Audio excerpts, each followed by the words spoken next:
జై శ్రీరామ్. నమస్కారం అండి.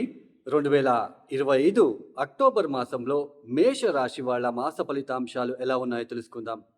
ముఖ్యంగా ఈ ఒక మాసంలో గ్రహ సంచారం తెలుసుకున్నట్లు గనకైతే ముఖ్యంగా రాహు కుంభరాశిలో సంచారం, శని మీన రాశిలో సంచారం, కేతు సింహరాశిలో సంచారం, గురువుగారు మిథున రాశిలో సంచారం చేస్తున్నారు. అయితే ఈ ఒక మాసంలో అంటే అక్టోబర్ 18వ తేదీ తర్వాత ఆయన కర్కాటక రాశికి వెళ్ళి సంచారాన్ని ప్రారంభం చేస్తున్నారు. ఈ ఒక సంచారం అనేది డిసెంబర్ 5వ తేదీ వరకు ఆయన కర్కాటక రాశిలోనే సంచారం చేయబోతున్నారు. ఇక సూర్యుడు అక్టోబర్ 17 వరకు ఆయన కన్యా రాశిలో సంచారం, తదుపరి తులారాశిలో సంచారం చేయబోతున్నారు. ఇక శుక్రుడు అక్టోబర్ 9వ తేదీ వరకు సింహరాశిలో సంచారం, తదుపరి కన్యా రాశిలో సంచారాన్ని ప్రారంభం చేయబోతున్నారు. అలానే బుధుడు అక్టోబర్ 3వ తేదీ వరకు కన్యా రాశిలో, అక్టోబర్ 3వ తేదీ నుంచి అక్టోబర్ 24వ తేదీ వరకు తులారాశిలో, నంతరం వృశ్చిక రాశిలో సంచారం చేయబోతున్నారు. అలానే కుజుడు అక్టోబర్ 27వ తేదీ వరకు కూడా ఆయన వృశ్చిక రాశిలో తులారాశిలో సంచారాన్ని కొనసాగిస్తూ అక్టోబర్ 27వ తేదీ తర్వాత ఆయన వృశ్చికానికి వెళ్ళి సంచారాన్ని ప్రారంభం చేయబోతున్నారు. ఈ ఒక గ్రహ సంచారం వలన మేషరాశి వాళ్ళకి చూడండి, ఒక చిన్న మాట చెప్పబోతున్నాను. ఏదైతే ఈ ఒక రాశి ఫలితాలు అనేది చెప్పడం జరుగుతుందో ఇది గ్రహాల ఒక మార్పు వలన సంభవించే ఫలితాలు అయి ఉంటాయండి.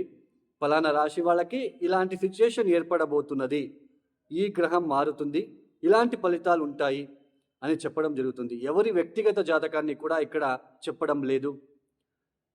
అంటే గోచార ఫలితాలు మాత్రమే. అంటే మేషరాశిలో లక్షల మంది ఉంటారు, అందరికీ కూడా ఒకే ఫలితాలు ఉండవు. ఇప్పుడు ఇల్లు కొనుగోలు చేస్తారు అంటే లక్షల మంది ఉంటారు, వాళ్ళు అందరూ కూడా ఇల్లు కొనుగోలు చేయరు. వాళ్ళ జాతకంలో ఏదైనా మంచి గ్రహ దశలు జరుగుతూ ఉంటే ఈ గోచారంలో ఉంటున్న ప్లానటరీ పొజిషన్ సపోర్ట్గా ఉంటుంది, తీసుకోవడానికి అనుకూలకరంగా ఉండే ఒక కాలం వస్తుంది అని అర్థం. అంతే తప్ప ప్రతి ఒక్కరికి ఇలాగే జరుగుతుంది అని కాదు. గోచారం వేరు, గోచార ఫలితాలు వేరు, మన వైయక్తిక జాతక ఫలితాలు వేరు. సో దీన్ని అర్థం చేసుకుంటారు అని ఆశిస్తూ, అలానే ఏదైనా ఒక గ్రహం ఒక రాశి నుంచి ఇంకొక రాశికి మారినప్పుడు అష్టకవర్గ బిందువులు చాలా ఇంపార్టెంట్. అష్టకవర్గ బిందువులు అంటే ప్లానెటరీ స్ట్రెంగ్త్ రిప్రజెంట్ చేస్తుంది. మనకి ఆ ఒక ప్లానెట్ మన జన్మ జాతకంలో ఇప్పుడు గురువు గారు కర్కాటక రాశికి వస్తున్నారు, అక్కడ అష్టకవర్గ బిందువులు ఎన్ని ఇచ్చారు అనేది తెలుసుకుంటే అప్పుడు అర్థమవుతుంది. సో ఇది అండి. సో ఇక ఈ మేషరాశి వాళ్ళకి అక్టోబర్ మాసంలో చూడండి, దాదాపు అక్టోబర్ 18వ తేదీ వరకు కూడా ఈ మేషరాశి వాళ్ళకి కొన్ని ఒత్తిడులు ఎదుర్కోవాల్సిన ప్రమేయం ఏర్పడుతూ ఉంటుంది. అక్టోబర్ 18 అని కాదండి, ఆల్మోస్ట్ అక్టోబర్ మాసం మొత్తం కూడా కొంచెం ఒత్తిడులు ఎక్కువయ్యే సూచనలు, కొంచెం నిద్రాహీనత, ఆ తర్వాత ఇక్కడ ముఖ్యంగా సంతానం నుంచి ఇబ్బందులు, సంతానం ఆరోగ్యం విషయంలో ఇబ్బందులు కావచ్చు. అలానే ప్రేమికుల మధ్య ఇబ్బందులు, తగాదాలు. ఇష్టపడుతున్నాను ప్రేమికులు ఎవరైతే ఉన్నారో వాళ్ళు చాలా జాగ్రత్తగా ఉండాలి. ఒంటరిగా వాళ్ళు పిలిచారు వీళ్ళు పిలిచారని వెళ్ళకండి, కొంచెం జాగ్రత్తలు తీసుకుంటే మంచిది. అలానే అన్నెసరీ టెన్షన్స్ అనేది ఎక్కువగా ఉంటుంది. ఈ ఒక మాసంలో లేనిపోని టెన్షన్స్ ఎక్కువ అవడం లాంటిది కనిపిస్తూ ఉంటుంది. అలానే గురువు గారి యొక్క మార్పు ఏదైతే ఉందో చతుర్థ స్థానానికి వచ్చి సంచారాన్ని మొదలు పెడుతున్నారు.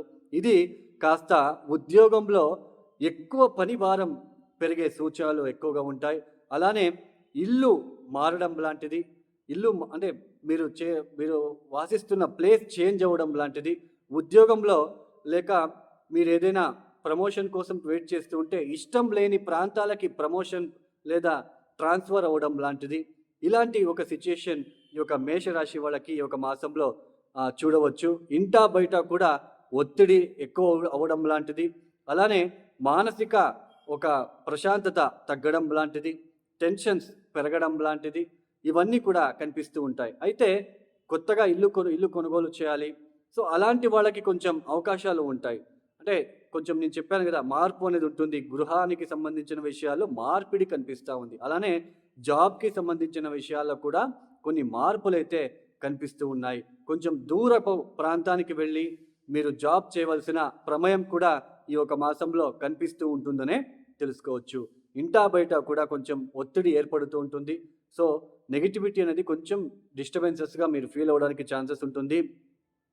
భార్యాభర్తల మధ్య కూడా మనం ఎంత ఇష్టపడినా మనము వాళ్ళని ప్రేమించిన వాళ్ళ నుంచి మాకు రెస్పాండ్ రావట్లేదు, ఆ ప్రేమ ఆప్యాయత రావట్లేదు అనే ఒక థియరీలో మీరు ఉండడానికి అవకాశాలు ఉంటాయి.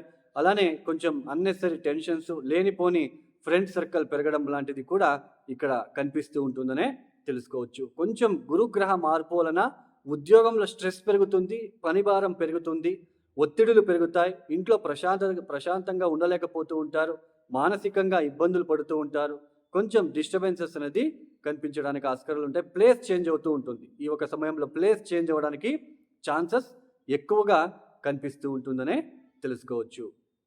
ఈ మేషరాశి వాళ్ళు తప్పనిసరిగా చూడండి, ముఖ్యంగా మీరు చేసుకోవాల్సిన పరిహారాలు ఏంటి అంటే, దక్షిణామూర్తి ఆరాధన చేసుకోండి. ఎంత దక్షిణామూర్తికి మీరు మంత్రాలు చదువుకుంటారో అంత మంచిది. అలానే ప్రతిరోజు సూర్యుడికి అర్ఘ్యం ఇవ్వడము, ఆదిత్యోదయము, సూర్య అష్టకం లాంటిది పఠించుకోవడానికి ఎల్లప్పుడూ ప్రయత్నం చేస్తూనే ఉండండి. శ్రీమన్నారాయణుని ఎంత పూజిస్తారో అంత ఈ మేషరాశి మేషలగ్నం వాళ్ళకి మంచిగా ఉంటుంది. అలానే కొంచెం నమ శివాయ శివపంచాక్షరి మంత్రంని కూడా ఎక్కువ సార్లు పఠించుకోవడానికి ప్రయత్నాలు చేసుకుంటే మంచిది. మరి ఎవరైతే ఈ వీడియోని చూస్తున్నారో లైక్ చేయండి, షేర్ చేయండి, సబ్స్క్రైబ్ చేసుకోండి. అలానే మీ ఒక అభిప్రాయాలని నాకు కామెంట్ రూపంలో తెలియచేయండి. అలానే ఎవరికైతే ఆస్ట్రాలజీ కన్సల్టేషన్ కావాలనుకున్న వాళ్ళు డిస్ప్లే అవుతున్న నంబర్కి నేరుగా నాకు కాల్ చేయండి. సో ప్రాబ్లమ్స్ చెప్పుకోరాదు, డేట్ ఆఫ్ బర్త్, టైమింగ్స్ ఇస్తే చాలండి. So I will explain you clearly. మీకు ఏవే ప్రాబ్లమ్స్ ఉన్నాయి, ఎప్పటి నుంచి బాగుండట్లేదు, ఏ విషయాల్లో ఇబ్బందులు పడుతూ వస్తున్నారు, ఇలా ప్రతి ఒక్కటి ఎక్స్ప్లెయిన్ చేయడం జరుగుతుంది. అలాగే పరిహారాలు కూడా సింపుల్గా ఉంటాయి. ఇక సర్వేజనం సుఖినో భవంతు. ధన్యవాదములు. జై శ్రీరామ్.